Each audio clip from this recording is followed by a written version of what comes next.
Good evening, everyone. Kaya Monju.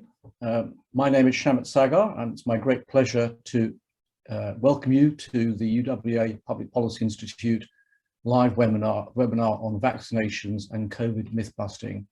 You're welcome. It's late afternoon, early evening here. It's getting dark on a unseasonably wet afternoon here in Perth, and you're welcome from every time zone that you're joining us, both in Australia and internationally. As I said, I'm Shamit Sagar. I'm the director of the Public Policy Institute.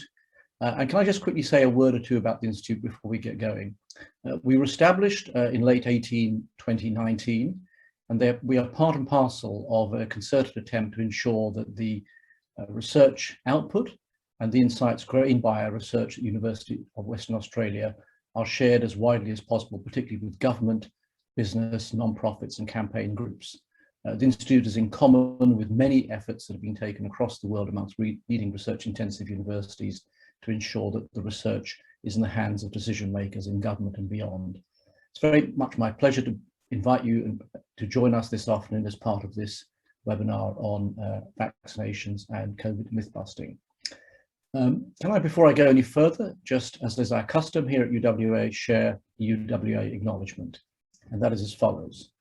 The University of Western Australia acknowledges that its campus is situated on Noongar land, and the Noongar people remain the spiritual and cultural custodians of their land and continue to practice their values, languages, beliefs, and knowledge.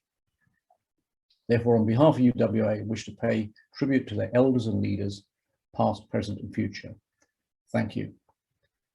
So let us turn to the issue of the day, vaccinations and the COVID pandemic. Our purpose this afternoon is not to rehearse every conceivable aspect of something that has been rehearsed in many different fora in the course of the last year and a half, but it is actually to focus in upon Australia and where we are in relation to the pandemic and vaccinations.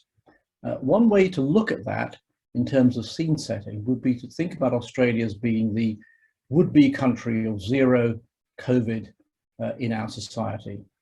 It's an unusual case amongst particularly the rich developed world, where our strategy overwhelmingly depends upon three things. First of all, the bringing about international travel restrictions. For what it's worth, ABC polling recently revealed that 79% of us are in favour of retaining those international restrictions until and unless the international pandemic is brought under control. Secondly, the use of quarantines, both short and long, both in institutions as well as home. And lastly, most visibly of all, lockdowns to suppress outbreaks of the virus. And it may interest our audience to know that in that sense, it is a strategy that has been working, in inverted commas. Cases per million of our population in Australia stand at 1,200 in comparison to, for what it's worth, 70,000 per million in the United Kingdom. And by contrast, deaths stand at 35 per million of our population against 1,900 per million in the United Kingdom. So the question for most people is, could or would that strategy shift in the foreseeable future? And the answer to that question undoubtedly would depend on the answer to another question, which is what is the role and efficacy of vaccines as part of combating the international pandemic? As we speak at this very moment, I should remind our audience, if they need reminding in Australia, that over half our population is under a full lockdown restriction. The main weapon, not necessarily choice, but by default here in Australia, has been the use of lockdowns, particularly in urban centres, particularly on the East Coast, and as of earlier today, South Australia as well. There's been plenty of changing advice, both intentional and unintentional. And to add to all that misery, there's been an outbreak of some degree of jostling between states, and our general election is nearby, probably in the early part of 2022. All of that also leads to questions to do with expertise and dissent. And so our role is to try to shed light on all of that. And our purpose this afternoon will be to do three things if we can. First of all, to straighten out facts where they can be straightened out. Second of all, to respond proportionately to public uncertainties where that can be done. And then lastly, to provide an informed understanding of where vaccines sit in relation to a wider set of responses to national and international efforts in response to the COVID pandemic. What we've done is, at the point of registration, we've asked people who want to take part in this webinar to put forward questions for our panel. And we broadly have sort of 6 areas of interest and concern, and we'll get to the detail of that in a minute. But they involve things to do with manufacturers and distributors of vaccines. Secondly, issues around hesitancy. Thirdly, the details around trials, side effects, and longer-term effects. Fourthly, specifically pregnancy and breastfeeding.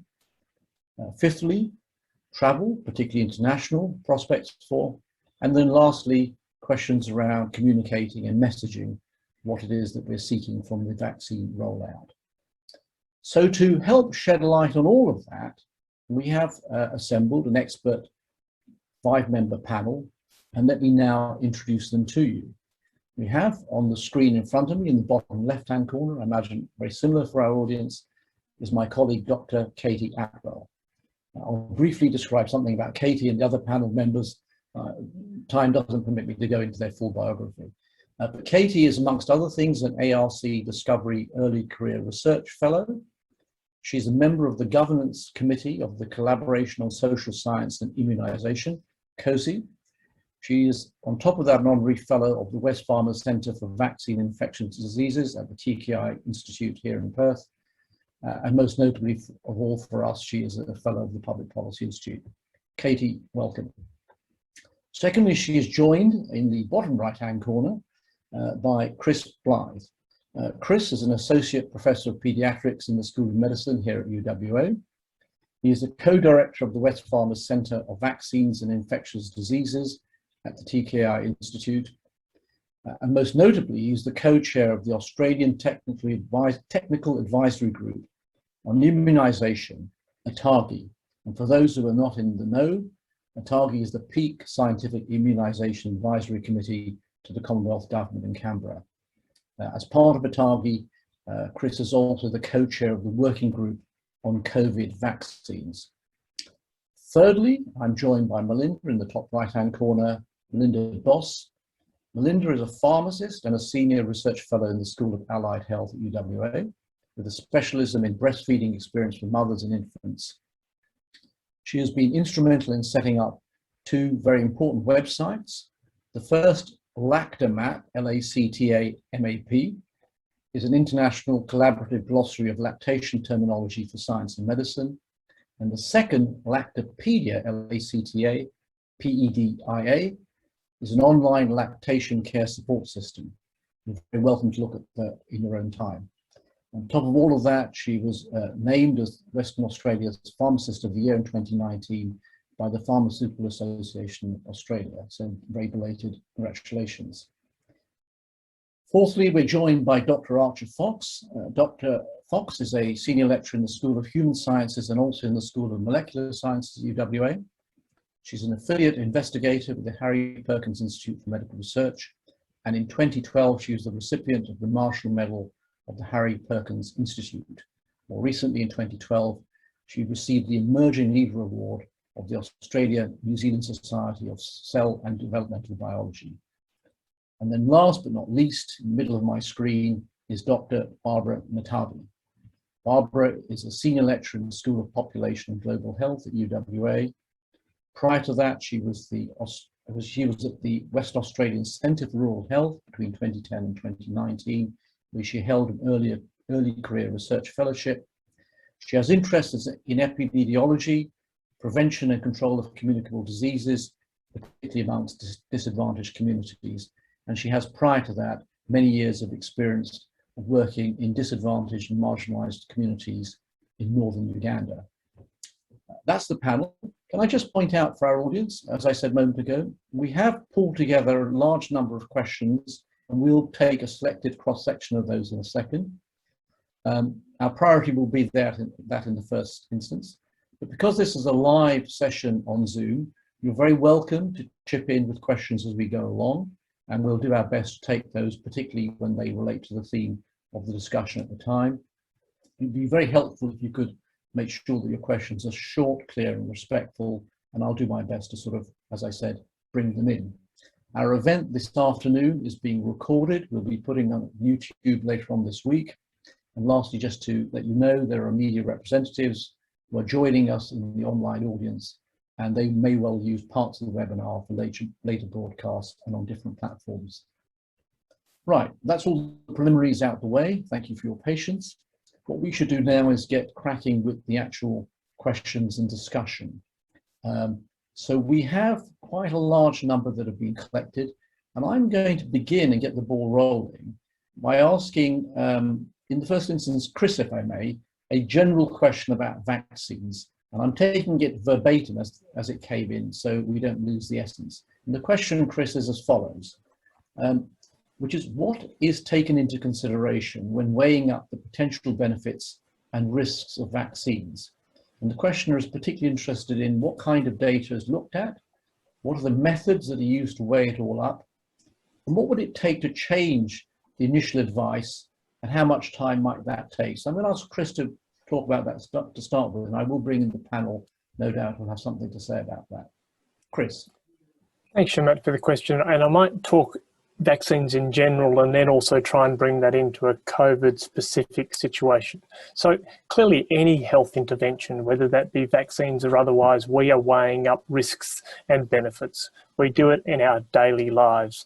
Vaccines, what we're trying to do is we're trying to prevent people getting infected with something that circulates in the community. And so really the primary role of a vaccine is to try and prevent infection. And the risks of a vaccine are clearly any side effects that you may get from the vaccine and other things such as cost and things like that. But really, when we're thinking about vaccines, we're weighing up what protection we get against an infection, against any potential side effects. So if we think about that in a COVID situation, what are the potential benefits of a COVID vaccine? Well, let me sort of summarise some of the major issues there.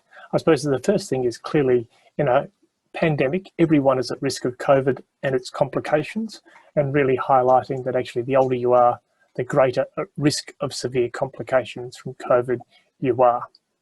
That risk is not going away, clearly, and will increase with time, particularly as we decrease public health interventions such as borders and quarantines and things like that. So COVID is not going away, and I'm happy to talk about why it's not going away. It's going to be ever present.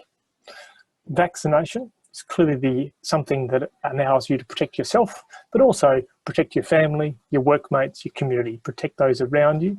And so that's why we believe that everyone should have access to a vaccine. All vaccines are associated with side effects. The vast majority of those are mild, some of them are severe, and any vaccine, when we use it for the first period of time in clinical trials, we are looking hard to see what the expected side effects are, and importantly, what the rare side effects are. So they're the things that we're balancing all the time, both at the time of registration of a vaccine, and importantly, that how well does it work? What are the side effects goes into registrations of vaccines, but really importantly, when you're rolling out programs, looking really hard at those benefits and those risks as your knowledge of a vaccine rolls out. And that's what we've done in the COVID space, as we have started to use these vaccines at a population level. I'm happy to answer any other questions, though, Shamit. Just Chris, going to probe you slightly. I mean, might you be able to sort of comment on the extent how long it might take for initial advice to be reconsidered? Is there kind of an expected time frame, or is it too difficult to tell in this case? It depends. Well, public health advice is always reconsidered, and importantly, you need to have significant confidence in the data to make an adjustment to a program. And so that may take a number of weeks. If it's a very strong signal, it may take many years if it's a very weak signal. So I think it's too hard to generalize. But I can talk about in the COVID space, when we started introducing COVID vaccines in Australia, we had 2 months of experience internationally of using vaccines to look to, and clearly we were looking very hard at what was happening internationally to inform what our program was. And importantly, we've continued to monitor those, how well is it working, any side effects. The tricky thing, particularly as far as how well does it work, you need disease to work out whether a vaccine is working. So we're not going to be able to tell how well it's working in the Australian context. There's not a lot of disease. So really how effective a vaccine is working with needed international data to really understand how well these vaccines are working. And importantly, we're seeing tremendous results, particularly from the UK and the US, where some of the results are really pretty stark. Okay, all right. Well, no doubt we're going to come back to that. Is anyone in particular who wants to come in on that amongst my colleagues here? No? Okay, well, I'm going to go to a set of questions that came in which actually flow on from that, which have to do with really the time frame. I think this goes to the essence of it. So, Archer, I wonder if I could put the following question to you to start with. And the question is, how do we trust the long-term impacts of what is described as a rushed product in the absence of evidence? Yeah, so I think that word rushed is very emotionally loaded, isn't it? And it implies that corners have been cut. And I think that's something that, you know, people are concerned when they're thinking about this word rushed. The reality is that most previous vaccines have taken longer to develop than the COVID vaccines. But it is because we have had a worldwide coordinated effort with essentially unlimited amounts of funding, unlimited amounts of trial participants, with wide circulating virus in the population, very short timeframes from infection to symptom onset, unlike some other clinical trials where you have to wait a long time before you can see whether the agent that you're testing is effective.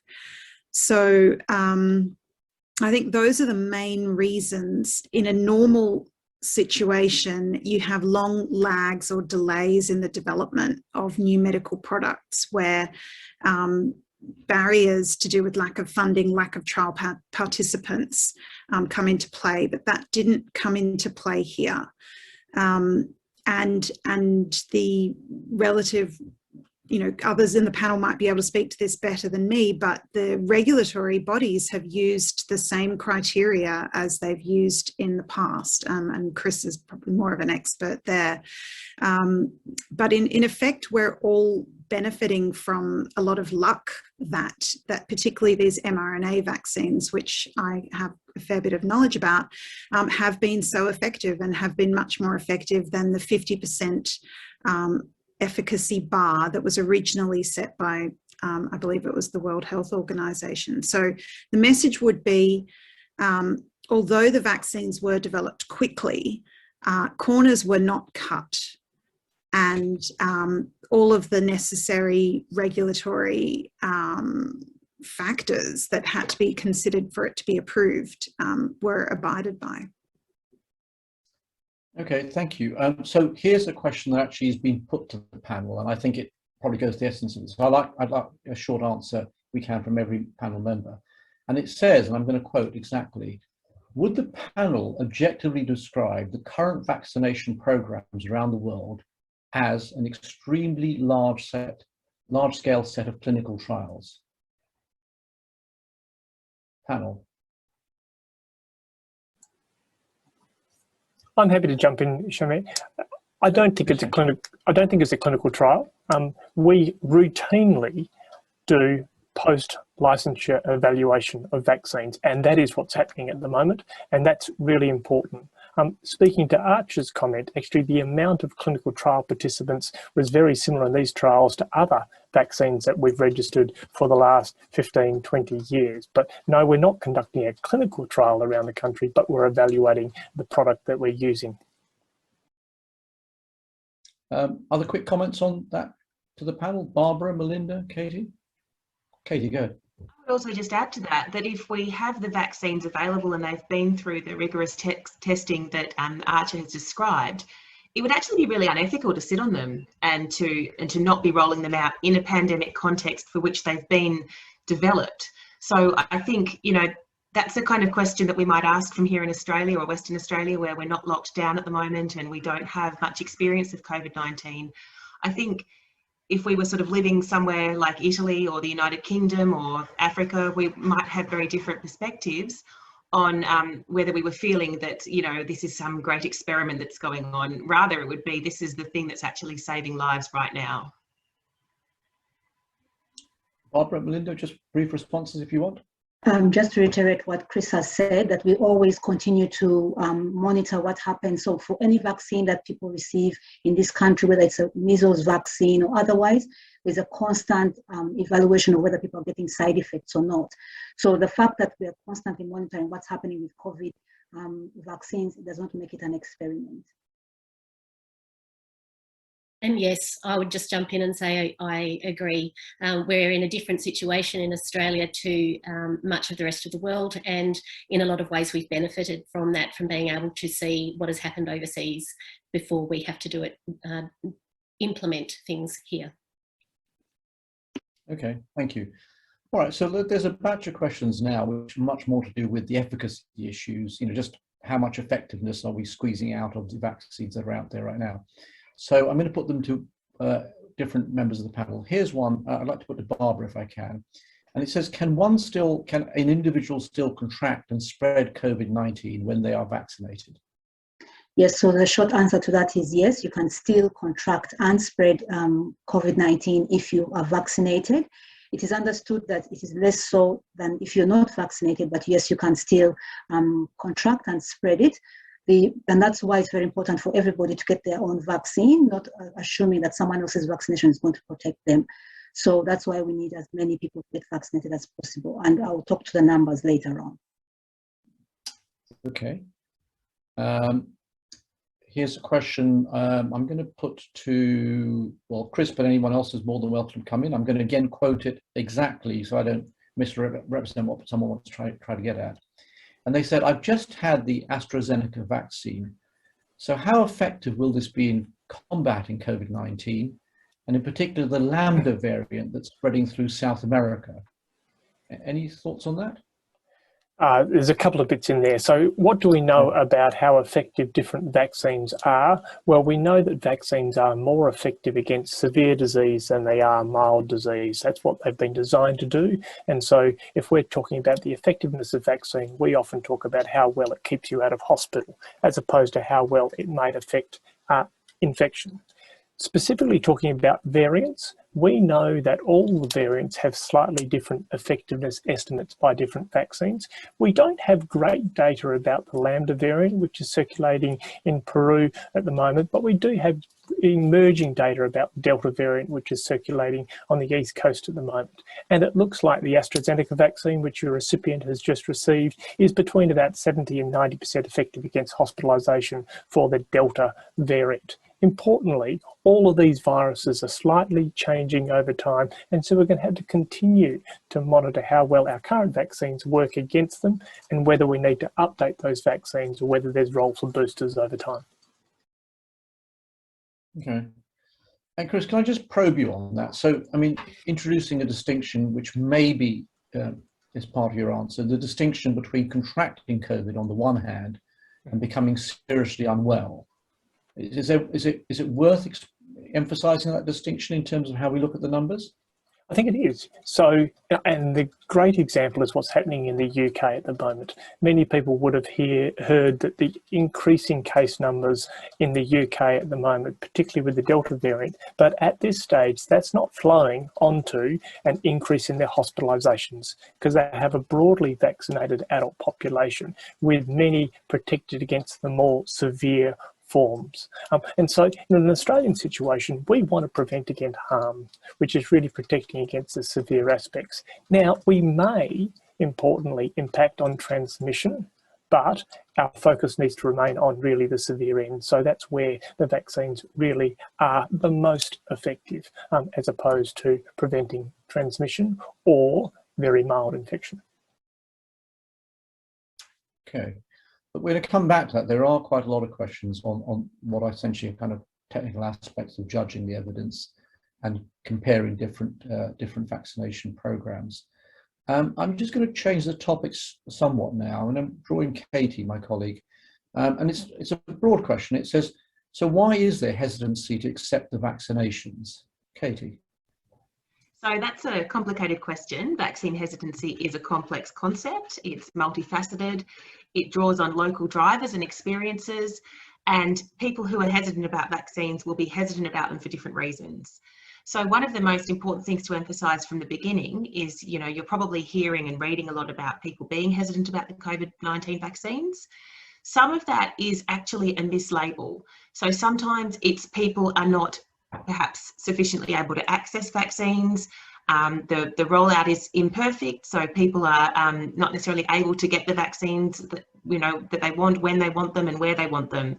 So it's important not to conflate the uptake that we're seeing with people's attitudes. There are lots of other factors that go into the uptake that we're seeing.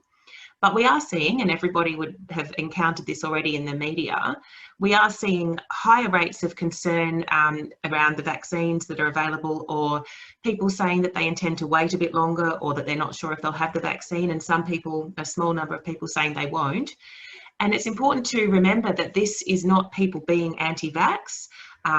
In fact, we are a nation of vaccinators. Our vaccination rates for children are higher than they've ever been, sitting at between 92 and 95%, depending on the age we're looking at for kids. So we're a nation of vaccinators. Understandably, when there are new vaccines available, and particularly when we're in this kind of crazy context that we are with COVID-19, it has turned our worlds upside down. And people are not always good at making assessments for themselves or for those around them about the benefits and risks of particular scenarios, especially in situations of stress. And I would add to that, that because we don't have COVID-19 in this country, because our governments have by and large, well, I say that we do on the East Coast, of course, but by and large, our governments have done a fantastic job of protecting us from the ravages that the rest of the world has seen from this disease. I think it does generate a sense, and I think this is a very West Australian vibe, that we are kind of, you know, we're just chilling here on the West Coast. We're by and large going about our normal lives. We're travelling in our caravans up and down the coast, and, you know, just kind of biding our time and waiting for the world to get to wherever it gets, and waiting for our country to get to wherever it gets. And I think that, you know, in the absence of the real and pressing danger of COVID-19 at our doors, that there is a sense of perhaps complacency around not necessarily reasoning about, you know, like in a context where there's a lot of COVID-19, people would be seeing the vaccine as having a direct protective benefit for them and their loved ones right now. And so in somewhere like Australia, in Western Australia, everything feels a bit distant and a bit far away. But certainly we're seeing on the East Coast that there's an absolute run on the vaccine clinics when there's an outbreak. So it's kind of unfortunate that we sort of see that as happening somewhere else rather than perhaps that's happening here. It seems to have to happen here for there to be a run on something. So I think there's a range of factors going on there. But I would certainly stress that we don't have a massive vaccine hesitancy problem. We do have supply constraints that are affecting the speed and pace of our rollout. We do need better public messaging from government to get us excited, to get us activated. And for those of us who do have access to vaccines right now, which is our over 60s, who can access the AstraZeneca vaccine, I think we need some more messaging and campaigning for those folks so that they feel really reassured in going to get vaccinated right now to protect themselves, because if we do have an outbreak, if we do have the Delta strain coming here, they're the ones who are going to be at highest risk of having those kind of adverse you know, outcomes if they're infected with COVID-19. Okay, can I press you, Katie, slightly? So I'm hearing that there is a relationship between how much the prevalence of infection out there in a given society, any place, mentioned WA, and sort of appetite and take up. There seems to be some sort of relationship. So, you know, the wolf is not at the door kind of argument, okay, yeah?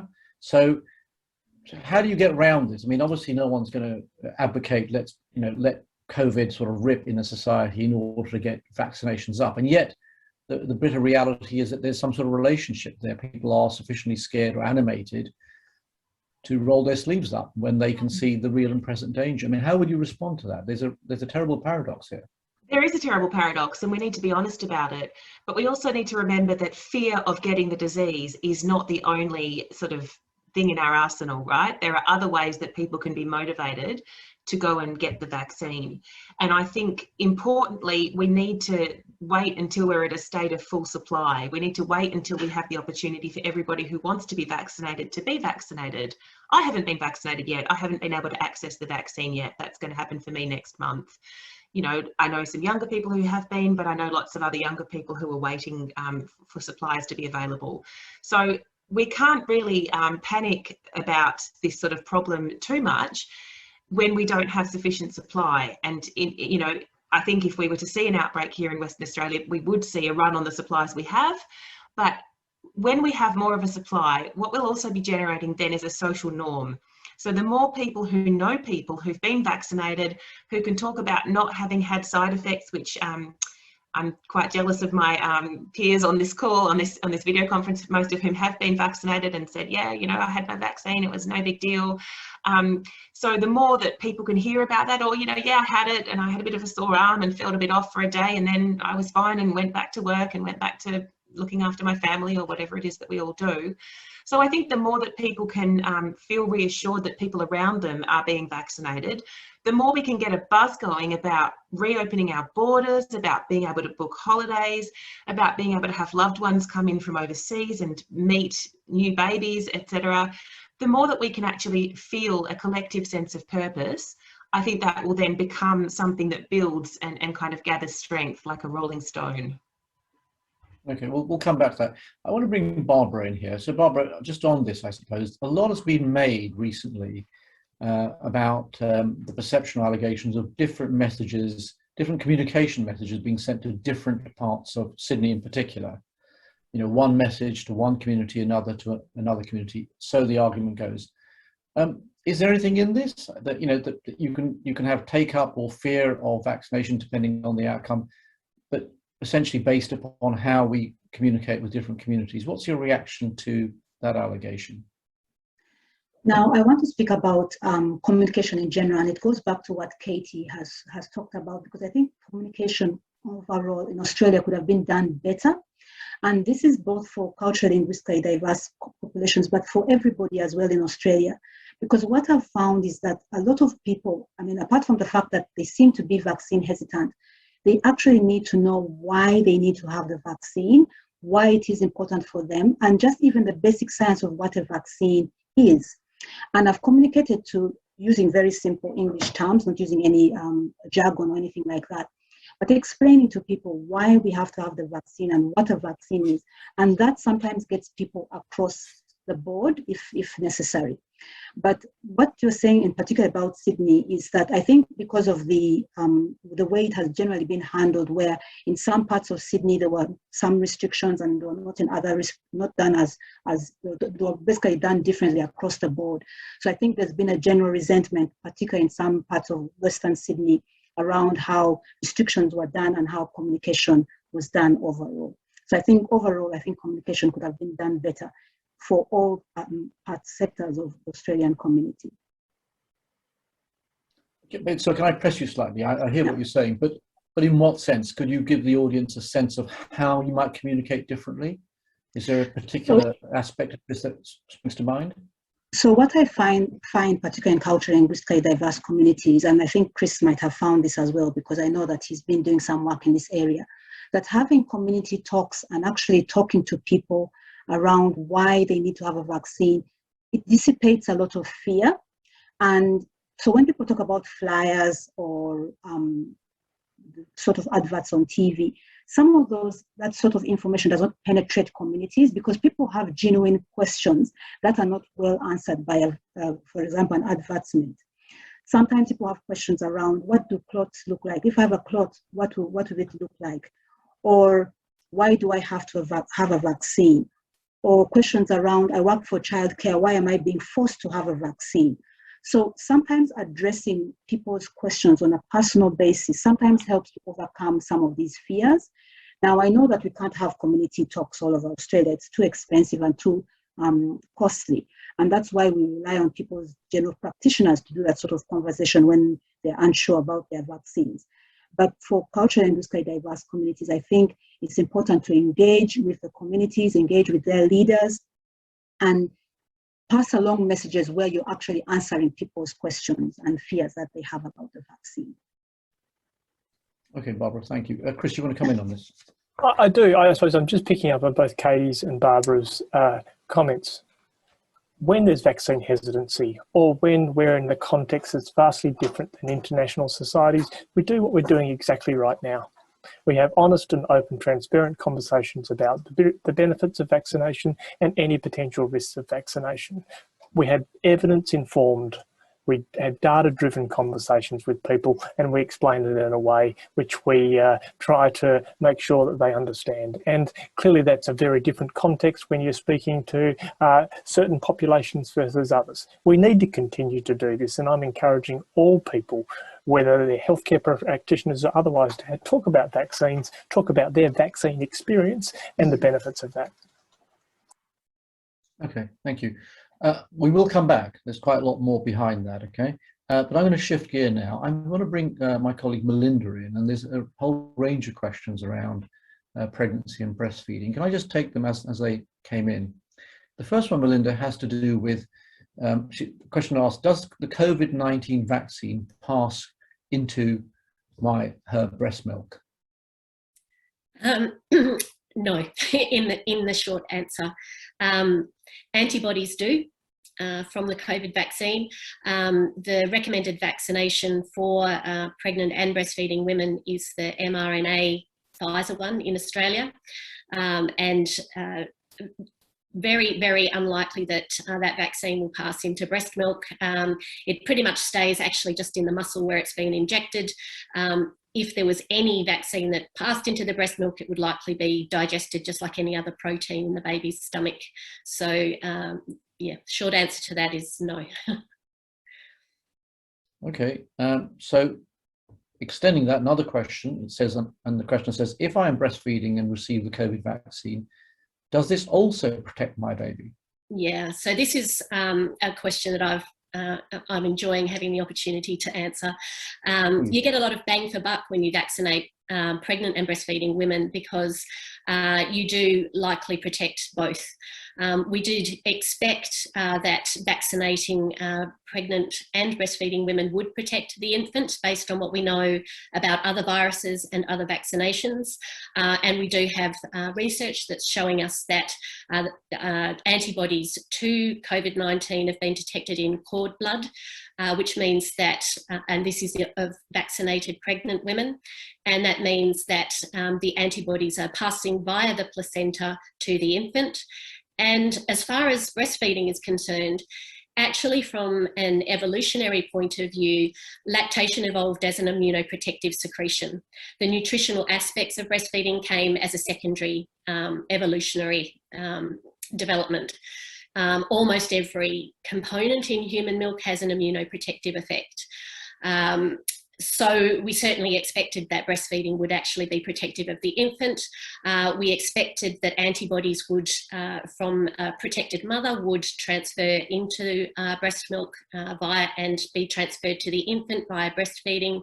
We know that mothers exposed to virus, not COVID-19, we don't have the evidence specifically about this yet, but we know that mothers exposed to virus even prior to pregnancy will generate antibodies that can be transmitted to the infant via breastfeeding during the lactation period. And we have seen that vaccinated mothers are passing COVID-19 antibodies to their infant. So I guess that's sort of encapsulating that it looks like it is quite a beneficial thing, and it is recommended that breastfeeding and pregnant women be vaccinated. Okay, so can you just extend that point? So what the current guidance supports your earlier statement around the beneficial effects, is that correct? Yes, our recommendations are from a national level that pregnant and breastfeeding women be offered COVID-19 vaccination. Okay, and when you look internationally, do you see examples of similar advice and guidance being given in other countries, or is Australia Is it typical or is it outlier? Yes, in fact, there was an uproar when the vaccination first started to roll out, because pregnant and breastfeeding women were excluded, as typically happens with new medications, new treatments, because you're considering two individuals, not just one. There's a lot of unknowns there. Often these populations get excluded from trials. So early on, pregnant and breastfeeding women were not allowed to be vaccinated, and those that were working as health professionals in high-risk situations were not happy with this. What we know about how the vaccines are working led us to expect that there would not be any increased risk of adverse effects in pregnant and breastfeeding women compared to the general population. So those recommendations did change, and now it's certainly recommended. And in Australia, we had the benefit of seeing all that play out, and being able to actually be in a situation when we do get supply of vaccines that we actually have some evidence to show that in this particular situation, it's not just what we suspect, it is what we are seeing, that it's effective and as safe as it is in the general population. Sorry, Chris, just saw your hand go. Just one other factor. We also know that pregnant women are at greater risk of severe COVID compared to non-pregnant women of the same age. So not only is there benefit for the child, but there actually is a greater need just because they're pregnant in themselves. So pregnancy is a recommendation for vaccine. To reiterate Melinda's point, it is common that pregnant women do not get included in clinical trials, and we can put the ethics of that aside. I'm happy to discuss that later, but that's common. But importantly, we now have fantastic data as far as the safety of vaccines in pregnant women. They're being used internationally, and as supply comes on board, there will be a strong recommendation that all pregnant women get a vaccine to protect not only themselves, but their baby. Okay, so with that in mind, what's your reaction, Melinda's reaction to the following question, which says, why are pregnant women not being treated as particularly vulnerable and therefore being prioritised as a group in the vaccine rollout plan? That's a really difficult question, and it comes back to the fact that we're in a different situation in Australia to the situation that the rest of the world is in. So pregnant women without other risk factors, we need to take into consideration the fact that they are at this point in time unlikely to get infected with COVID-19. And we've had limited supply of vaccination. So they're certainly in the group that are recommended to have it. Chris, I can't really answer why they haven't been added to the priority group, but I think it's really a factor of the situation we're in, where we don't have much COVID-19 in our community. And also the challenge of that we remain in the supply constraints environment at this stage. Pregnant women are going to be recommended to receive a vaccine. We just need to get to that point with sufficient supply to be able to do that. You know, I would ask pregnant women to watch this space over the next couple of weeks and months. So I don't want to draw you two out in terms of your official hat you're wearing, but as I'm hearing it, on the one hand, we have clear evidence to suggest that they're more vulnerable, all things being equal, certainly relative to non-pregnant women. And you're saying once the supply side considerations are no longer there, in other words, neutral, they would be prioritised. In other words, the questioner's question would be met by making the priority group. That's the logic of where we're going.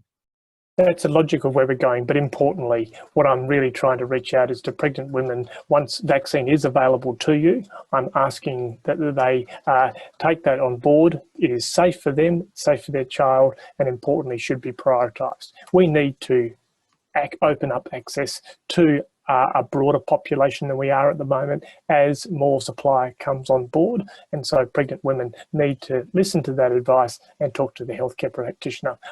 I am encouraging pregnant women that they will need to be vaccinated once we do have sufficient supplies. Okay, right, thank you. I'm going to pick up a couple of questions that I'm seeing online, going back to an earlier discussion, slightly more technical in nature. Archer, I wonder if I could bring you in. There's one question which says, what benefits does mRNA vaccines have over traditional vaccines, and why are we using these novel techniques now? And perhaps explain a little what mRNA vaccines are to the lay audience? Yes, thanks. So all living things use mRNA to enact their function inside their cells. But the mRNA vaccines for COVID-19 are the first example of us developing medicines that use these molecules. And this is really a culmination of many different scientific breakthroughs that have happened over the last decade. And in particular, there's two companies that were set up to make these mRNAs, one being Moderna and the other being BioNTech. There are some others, but they're the main ones. And actually, interestingly, they were set up to use mRNA to tackle cancer. But over the years after they were set up, they found that the mRNAs were not as effective at tackling cancer because they were eliciting a bit of an immune response that wasn't wanted. And those companies were really poised, and they recognized that actually the method that they developed to make these mRNA molecules, which, as I say, are naturally made in our cells, they worked out that this method was ideally suited to make vaccines. And that was before the pandemic hit. So they were at that point in the development of their technology where they had recognized that this was actually the best application. So when the pandemic hit, the platform was set up. These companies were set up to design and make these mRNAs, which are delivered into our cells and then instruct our cells to make the SARS-CoV-2 spike protein. And they were able to take the sequence of the SARS-CoV-2 genome and over the course of one weekend design the vaccine to instruct our cells to make the spike protein. So it's the reason why we haven't had this technology before is simply because the breakthroughs in scientific research and the development, the establishing of these companies that were able to invest in this platform to set it up were just not there before. And it happens that their technology is most well suited to vaccination as opposed to their original therapeutic target, which was cancer, although they are now working on that and have ironed out some technical aspects to make it suitable there as well.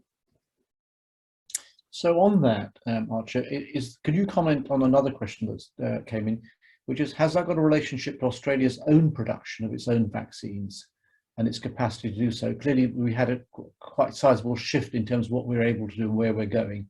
Could you perhaps comment on that? Yeah, so because this is so new, and as I mentioned, there's very few companies that were developing this. Unfortunately, we didn't have, prior to the pandemic, companies that were also exploring this same mRNA platform. Although we do have a biotechnology sector and we do have companies that make vaccines, such as CSL, we did not have this particular platform set up. And so actually I've been part of a group that has been lobbying the government for about a year now to set up manufacturing of these mRNA vaccines here in Australia so that we can make our own vaccines, and really importantly, so that we can make vaccines in the future that might be suitable for any particular variants. We may develop, who knows, looking into the future, we may develop variants that are specific to our region or our Asia Pacific region even. And if we had this technology to make the mRNA vaccines ourselves, we could quickly redesign the vaccine to suit whatever variant is circulating for future boosters. Okay. And okay, we'll come back to that. Okay, I mean, that's useful to know. So there's a couple other questions I want to draw yourself and Chris in, if I can, in particular. I'll just take them as I see them. The questioner asks as follows: I'm age 78. I've had my second AZ vaccination in late May. When can I anticipate having a booster? Shall I jump into that, Archer? Please. So, fantastic. 78 had 2 doses of AstraZeneca. I would have confidence that you've had a good degree of protection against COVID, particularly the severe manifestations of COVID. What we don't know is how long that protection is going to last. We have data out to 6 to 12 months and protection is looking good, but as in all new programs such as this, we'll need to monitor that over time. So one, the immune system, particularly as the older you get, often doesn't produce as long and as strong an immune response, so we may need to boost that. The other factor that's contributing to the boosting discussion is clearly the virus is changing as well. So there's a possibility that we will need to modify vaccines based on that. What I can say to your person who's asked the question, I do not expect they'll need a booster in 2021. I think it's likely that we will be using boosters in 2022, and many countries are thinking of their booster programs at the moment. The United Kingdom is planning its booster program to roll out before winter, the Northern Hemisphere winter this year, and we will learn a lot from that. So I do expect they'll require a booster. What type of booster? I don't know at this stage. That may be an mRNA, but importantly, maybe a number of other vaccine types that are also either in development or in manufacture at the moment. Okay. On a similar subject, maybe Archie, you can comment on this. The questioner says, please advise on the merits of a Moderna booster later this year for recipients who received both doses of AZ mid this year. So there's a bit of point about mixing up vaccinations here. Yeah, so there may be others who are more on top of the latest data from, there are trials going on elsewhere in the world about the merits of mixing your vaccine technology types. And I believe that the preliminary data looks quite promising, but I would have to handball that. I don't know if anybody else is on top of the those mixing trials. Shabib, do you want to jump into a comment about mix and match? Yeah. So when we first roll out vaccine programs, we roll out with the vaccine being the same, your first and your second dose. And that's where the greatest weight of evidence is at the moment, both how well it works as well as any side effects. And so we have an incredible amount of data about that. There is clearly going to be a need for mixing and matching schedules. So there's been a number of trials done, particularly in the United Kingdom, looking at mix and match schedules where you might use brand A for first dose and brand B for second dose. And actually, they're looking really quite attractive as far as being able to boost the immune system. So I do think mix and match schedules will come. What are we doing at the moment? Mix and match schedules are going to be relevant in Australia for those who particularly had a side effects against their first one, who we need to change. They're going to be relevant for those who've had a dose internationally, particularly if that vaccine is not available in Australia. But at the moment, we're sticking to what we call homologous programs, which is stick to the same vaccine. But as we move into the booster space, it is likely that we will be modifying that as that evidence comes on board. So to your question, realistically, booster programs are likely boost with a different vaccine than your first program. And quickly, there's an online question about Germany doing this already. And is that an example of some sort of transfer or borrowing that we should be learning from? Well, I think we learn from all of these countries that are rolling out slightly different programs. The reason we're not going to programs such as Germany is we're still in a supply constraint environment. We've still got people who've not received their first dose of vaccine at the moment, so we're not going to rush to mixing and matching at this stage. However, we're going to learn a lot from these countries that are, and importantly, that will then inform our program going forward. Okay, Chris, thank you. So Katie, let's go back to where the conversation was a little while ago. I've got a really good question here. Maybe you've seen it, the one that came in earlier on. And it says, the question says, the vax discussion has become an emotional one. So therefore, should we be appealing to people's emotions as well as the evidence? Yeah, so the answer to that, I would say, is definitely, I think, different, and as has been stated already in this webinar, different groups, different people need different kinds of messaging.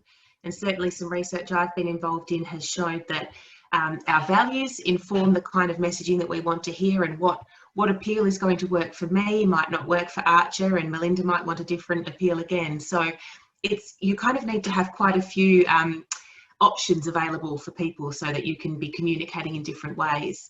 What we do know from previous campaigns, there's a campaign called Get the Facts that the Commonwealth runs for childhood vaccinations.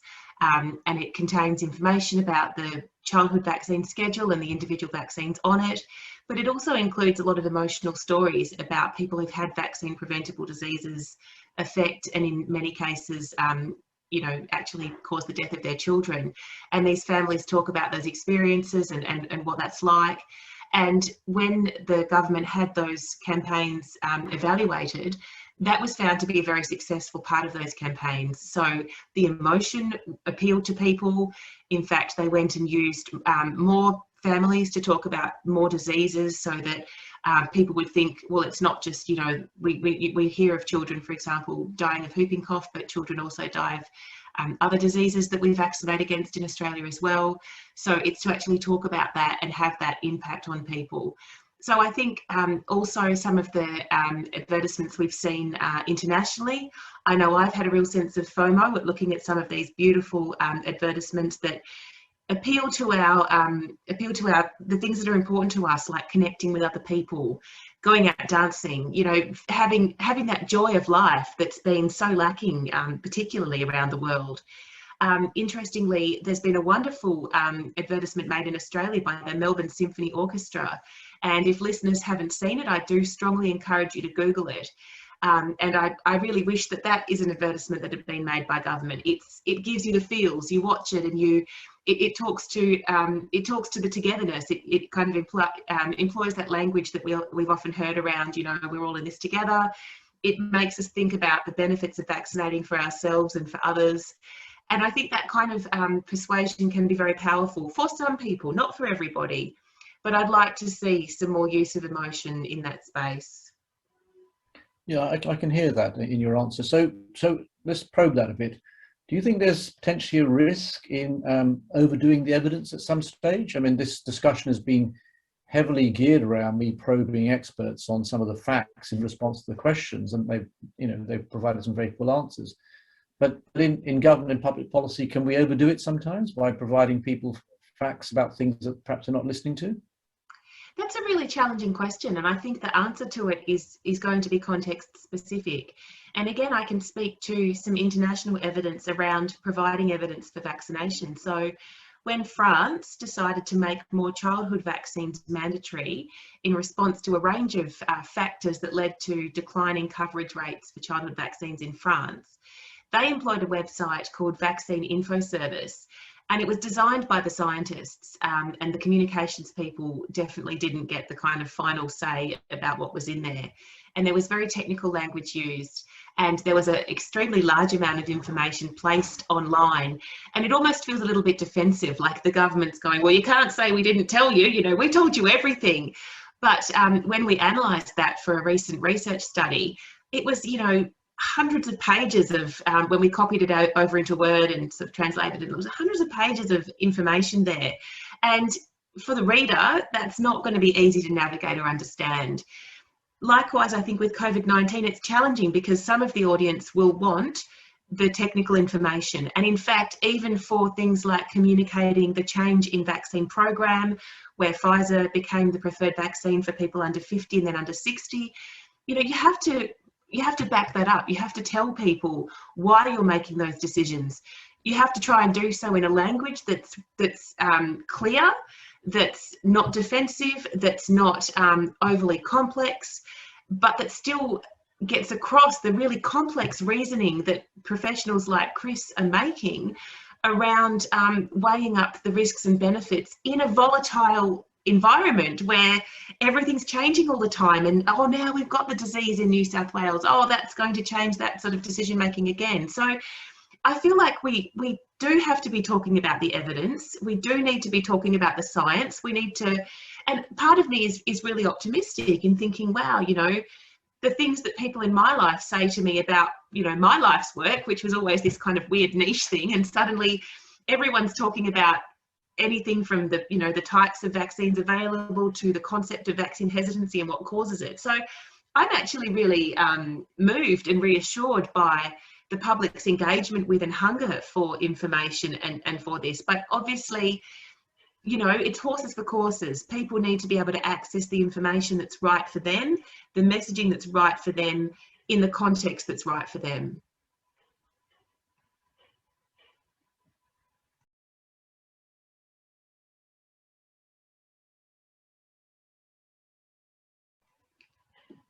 We seem to have lost Shamit.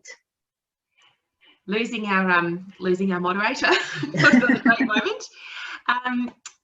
Katie, why don't I jump into, there's a question on here that I can answer straight away. Amidst changing advice and varying medical opinions, what advice do you have for people in their 50s who's had their first dose of AstraZeneca and now hesitant about their second in view of the age recommendations to 60? Again, I'll have to give some technical information here, so I'm thinking about your comment before. But what we know is that if you've received one AstraZeneca vaccine, the risk of a severe side effect from the second is incredibly low, of the order of 1 to 2 per million doses of the, so second dose recipients, the risk of the clotting disorder is 1 to 2 per million. And clearly that is incredibly small compared to the dramatic impacts you'll have as far as the benefits from a second dose. So my recommendation to that person is absolutely put up your second dose. Now is the time. Colleagues, can you hear me? I lost my link a moment ago. Thank you. Okay, so I'm trying to pick it up seamlessly, never easy. I had a question just on the back of what Katie was sharing earlier on. So we know in the case of not support workers, care workers, there's discussion of making this mandatory, and big hold in Australian public policy about not actually getting this done earlier on. So the general question that comes out of that is, how would you respond to a vaccine rollout that said it's got to be made mandatory, either for a specific group or for all of us? Katie. So this is an issue that's really close to my heart because I'm a scholar of mandatory vaccination and I was before COVID-19. So this is something I've been looking at for a number of years now. I think that the question of mandates is a vexed question. And I've studied the rollout of mandates for childhood vaccines in 4 jurisdictions, including Australia and also Australia at the state level.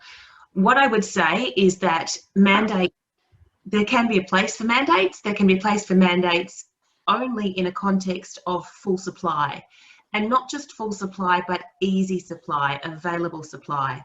So certainly one of the things that we're hearing in our coronavax research that we're conducting here in Western Australia is healthcare workers and aged care workers having difficulty accessing the available vaccines, even in terms of things of timing, like having the influenza vaccine is mandatory in some of these settings. And then the day that the vaccinators came around to give the COVID-19 vaccine, it was too close to the time in which the worker had been vaccinated for influenza. So then they've got to go and have that extra burden of getting themselves an appointment and finding a way to go and be vaccinated somewhere else.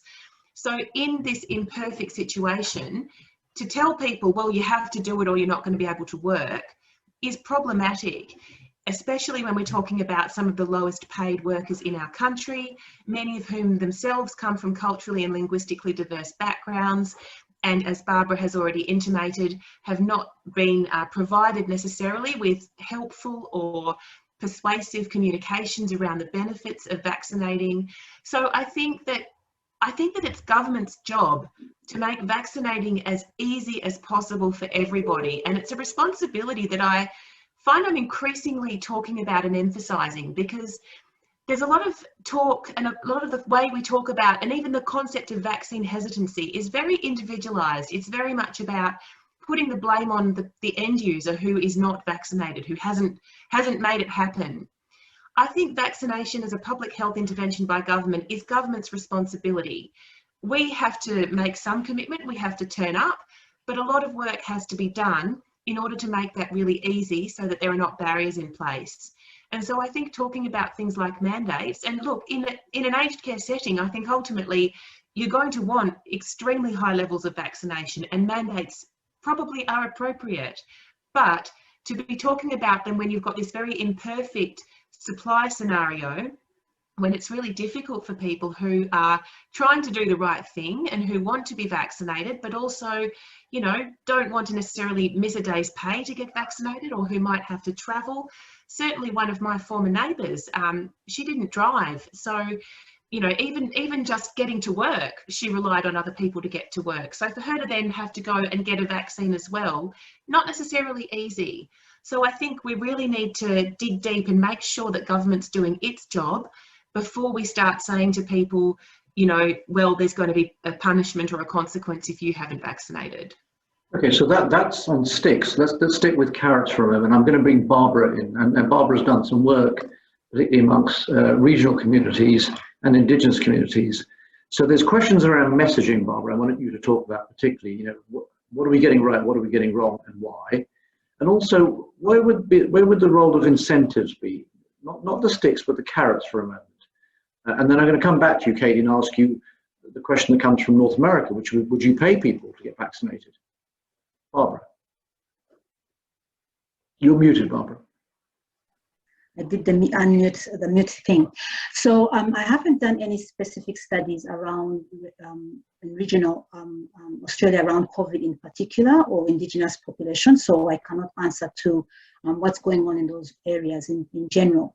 But what I will say is that I do know that, especially when the COVID pandemic started, that there was a lot of effort within the Indigenous communities, and particularly supported by their elders, scientists, the federal government, state governments, but particularly the primary health care, Aboriginal community services. We did a lot of work in trying to control the spread. And in fact, I think one of the most successful things we've seen across Australia is that we've had very few numbers of Indigenous people affected by COVID-19.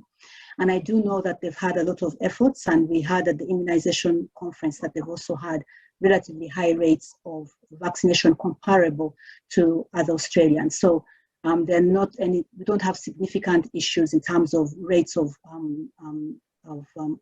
vaccination overall in Indigenous communities. But that said, I think for all, whether or not regional or Indigenous people or culturally and linguistically diverse groups, which I keep coming back to, I think the messaging is really important. But again, as Katie said, also making sure that access is available for all people, regardless of where they are in Australia. In terms of incentives, and maybe Katie will speak more to that, I personally don't think that incentives are very useful. I think the most important thing is communication and ensuring that people know why we have to be vaccinated. And sometimes the incentive is not so much giving people money, beer, or things like that, but the incentive should be that I want to travel, I want to be healthy, I want to protect the people around me. I think that is what we need to convince people about. But I don't know if anybody else has data on whether incentives work more or less in different communities. Okay, on incentives. Yeah, so just to add to that, and you mentioned the North American example and paying people, I think providing things like public or private transport vouchers, things that actually help the vaccination encounter to happen, or allowing casual workers to access money if they need to have a day off work following the vaccine or to get the vaccine. So things that directly connect to the vaccine encounter, I think, are really appropriate incentives. In our Coronavax research project, we asked people about mandates and about incentives. People preferred the idea of incentives to mandates, but they also said that incentives shouldn't be large, and certainly the international evidence suggests that as well, because that can be seen as coercive, especially for people who are on low incomes. Some of our community participants talked about incentives as weird or like bribery. So really, you know, my position on this is that the incentive shouldn't be the difference between you getting vaccinated or not if you were unsure about it or didn't want to. It's more that the incentive should be a sweetener, something that makes the vaccine encounter easier, and things that are easier we do. Like if there's a barrier in the way to doing something, yeah, we'll get round to it, we'll get there, but you remove those barriers, you actually change human behaviour. So incentives that are set up that way would be effective. And also in terms of paying people, I mean, I think a really good example to think about here is, you know, we don't pay people for blood donation in Australia. We have a wonderful culture of people that roll up their sleeves and donate blood regularly or plasma. And I think that that's handled really well. You know, you do get a little bonus afterwards. You get a cup of tea or a milkshake. You get your little chocolate bar, and in fact I think the food was really good last time I went. So, you know, I remember as a poor student that it was a buzz on blood donation day because I'd get a decent morning tea. So I think things like that are not coercive in any way. They're not going to be the difference between you going or not going, but they might help to to kind of increase or enhance that experience. Thank you, Katie. Look, so time is slipping by. I'm going to begin wrapping up, and I'll ask everyone to give, frankly, just a 2 or 3 line answer to the following question.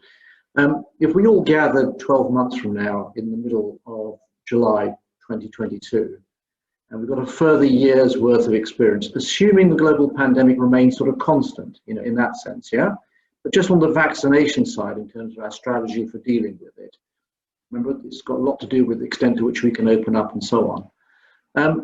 Are you optimistic or pessimistic? Do you think that it's going to go well or not go well? And just very quickly, why? What stands out in all of this? Is it communications? Is it the technical issues? Is it misunderstanding? Is it overloading of factual evidence, or any other factor? But very, very quickly, I'm just going to go around. Where would you imagine we come out 12 months from now in terms of vaccinations here in Australia? Melinda, I'm going to bring you in first. I would expect that the pregnant and breastfeeding community are relatively keen to be vaccinated. So I would expect from that point of view, it would be relatively well taken up. I think we need to be very careful again about our messaging for that particular community. There are concerns about whether there's effects on fertility, which there's no evidence that there is. There are concerns that are specific to that particular group. And my particular community do tend to read a lot of the science, and they need help interpreting the results of those papers. And so we need to make sure we get our messaging right for that, for that community. Sure, thanks, Melinda. Archer, briefly. So I'm an optimist.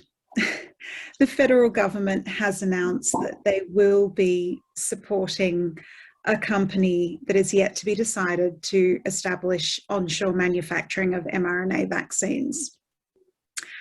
I would, even though I'm an optimist, I think it's unrealistic that in a year's time we will be making our own mRNA vaccines here. Hopefully it wouldn't be too long after. So what I would envisage is that the supply shortages that we haven't really touched on, although we've mentioned it, we haven't really explained the reasons for that. But I would hope that in a year's time, we are looking in a much, much better position in terms of addressing those supply shortages, and ideally with our own vaccine production ramping up. Thank you. Chris.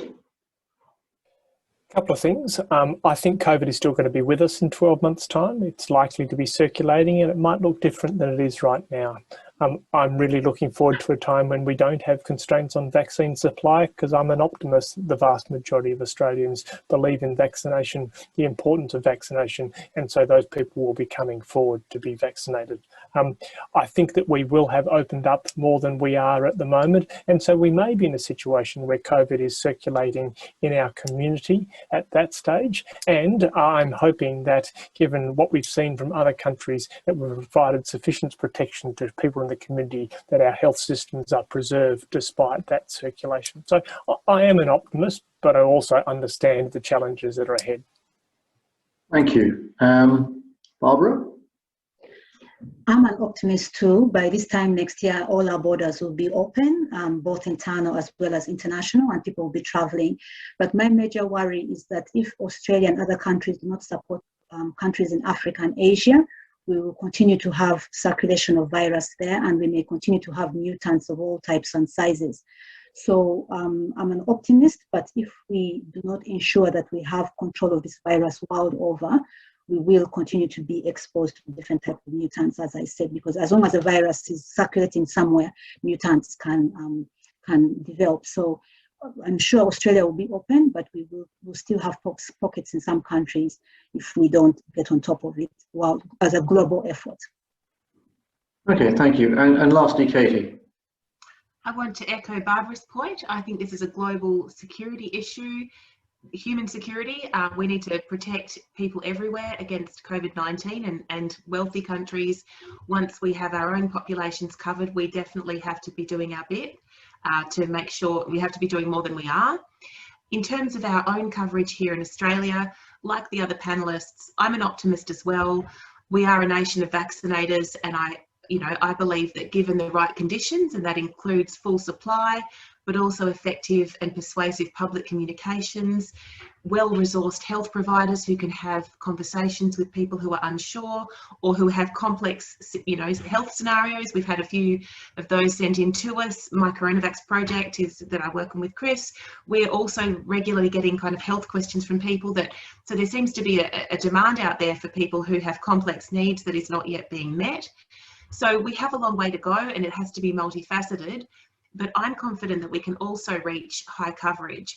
The other point I would make is that judging by the recent research we've done in the Coronavax project, we seem to be a population that is quite consenting of being heavily governed, and we've been heavily governed in the recent times through lockdowns, through border closures, etc. That have managed to keep COVID out of our communities, and we've become used to that, and some might say we've become complacent with that. What we have also found in our study is that seems to come with a high expectation that governments might impose some requirements around vaccination that obviously would not yet be determined, but certainly things like leaving and coming back, for example. It's hard to imagine that there wouldn't need to be stringent requirements in place, or opt-outs that involve, self-funded quarantine, perhaps hotel quarantine initially, for those who don't want to be vaccinated. So I think there will be community support for governments taking measures that help get that coverage out there. But I also think there'll be really strong community support for the vaccines themselves once the conditions are right. Okay, thank you. Thank you, panel. Look, time really has slipped by. I dare say we'll come back to this before 12 months from now. There's many other aspects, not just of the vaccination programme, but actually all different issues that have arisen as part of your answers to these questions. But first of all, can I just thank the panel for taking the array of questions. I think we've done justice to the ones I saw previously and a fair number of the ones that came in online. Apologies to individuals we didn't actually get to your question, but it's always difficult in a 60-minute slot. Can I also let the audience know that the written versions of part of this will be available from the UWA Impact website. That's uwa.edu.au/impact. So you can find more written material there. Secondly, there's a plug for a forthcoming event the Institute will be holding on the 9th of September if you're interested. It will be an in-person live event here in Perth, but we'll also be live streaming it. And it's dealing with, surprise, surprise, COVID, but in this case, borders. The title of the event is Fortress Australia, an issue of borders going forward, likely to attract an awful lot of interest. 7th of September, please join us if you can, in presence or virtually. And the last thing I just briefly want to thank is my colleagues who sat to my right, Rebecca here and Anna over here, who you can't see, without whom this event would not have been possible. So thank you very much to both of you. We will return again in the future.